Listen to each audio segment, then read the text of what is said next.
մենք ինձ թվում է դուք լուսաբանում եք բոլոր այն տեղերը, որտեղ որ մենք լինում ենք, կանգնած ենք յուրաքանչյուր մարդու կողքին, ով որ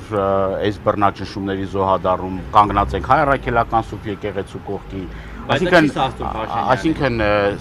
ինչ նշանակում ինչ եք անում։ Դուք տեսնում եք մեր գործունեությունը, դուք ինքներդ դատեք, լավ ու վատը որոշեք դուք, մենք մեր լիազորությունների, իրավասությունների կարողականության շրջանակներում անելու ենք ամեն ինչ, որպեսզի այս ապօրինի եւ որոշումները եւ առհասարակ այս անձը, որը որ օկուպացրել է Հայաստանի Հանրապետության կառավարությունը, օր առաջ վռնդվի իր պաշտոնից, որովհետեւ ամեն օրը հայ ժողովրդի համար ավելի թանկ վճարման գին է արժանի։ Քննչական գործողություն։ Իրենք ձեզ հորդորեցին, որ դուրս գաք։ Իրենք մեզ հորդորեցին, որ քննչական գործողություններ են գնում եւ խնդրեցին մեզ, որպեսզի ներս չմտնենք, այսինքն վերև չբարձրանանք, քննիչներ են այլ։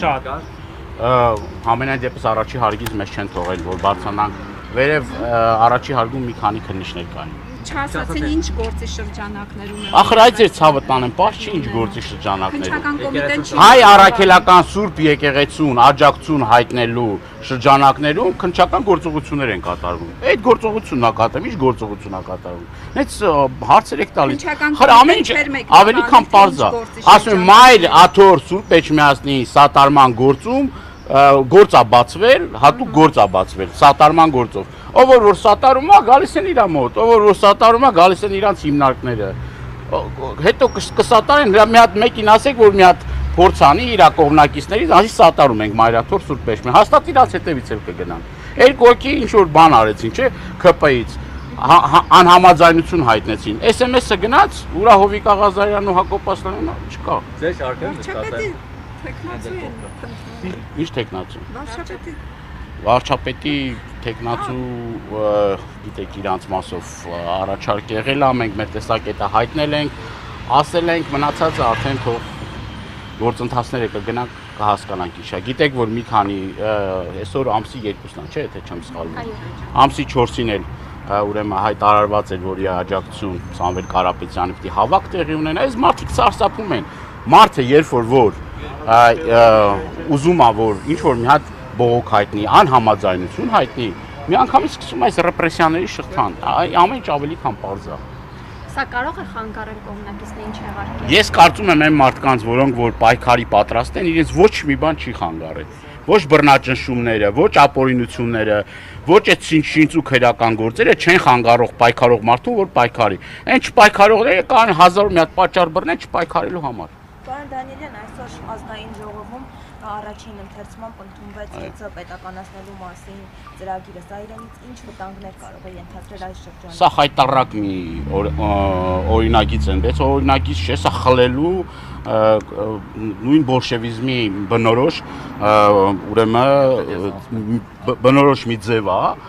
աշխարհում նմանատիպ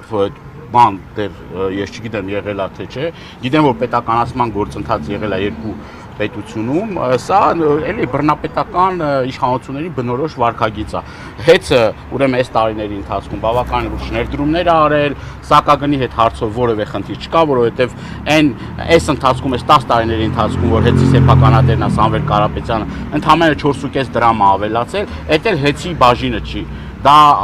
ուրեմն այդ 4.5 դրամը, դա ուրեմն ատոմականինն է, բեցինն է, եւ այն որ անպագորգոր հայտարարություններ անում, իբր թե գիտեք ինչ անջատումներ ա տեղի ունենում։ Գնում են ազգային ժողովի ռուբիլնիկ անջատում են, մոռանում են, որ խոսափողը մոռացել են, որ բան անեն։ Գնում միտեղ բացելու, այսինքն հում կոմպլեքսա ինչա բացելու, դե բարձնա որ բեցի տիրույթում է, ասենք բեցի խնդիրն է։ Երեք ուրեմն Խուդաչյանը խոսում, ասում է, մենք բազմաթիվ լուրջ խնդիրներ ունենք, ուրեմն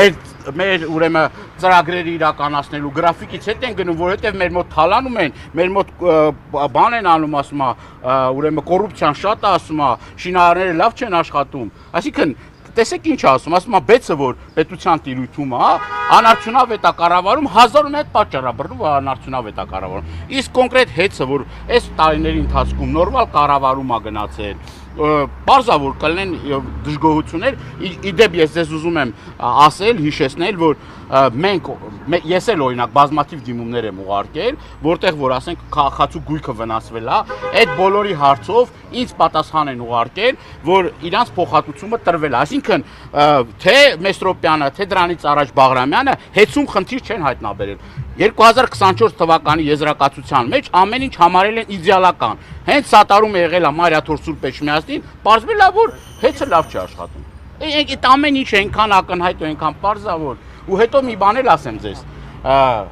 Այս գործընթացի մեջ Հայաստանի Հանրապետությունը թավված է պարտքերում 7 միլիարդից ավել պարտք այս մարդը շալակել, դուք պատկերացնում եք, եթե դա նախ փոխհատուցում պետք է տրվի, երկրորդը տարբեր միջազգային կազմակերպություններ արդեն իրենց բացասական եզրակացությունն են տվել եւ ներդրումային միջավայրը Հայաստանի Հանրապետությունում առհասարակ խաթարվելու է, այն ներդրողը, որ պետք է գա ներդրի, տեսնելով, որ արդեն բեցի խլման գործընթաց ակն, ասելու կարող է ես էլ մի օր եկեղեցի մտնեմ աղոթեմ, կարող է իմ հետևից էլ գան։ Այսինքն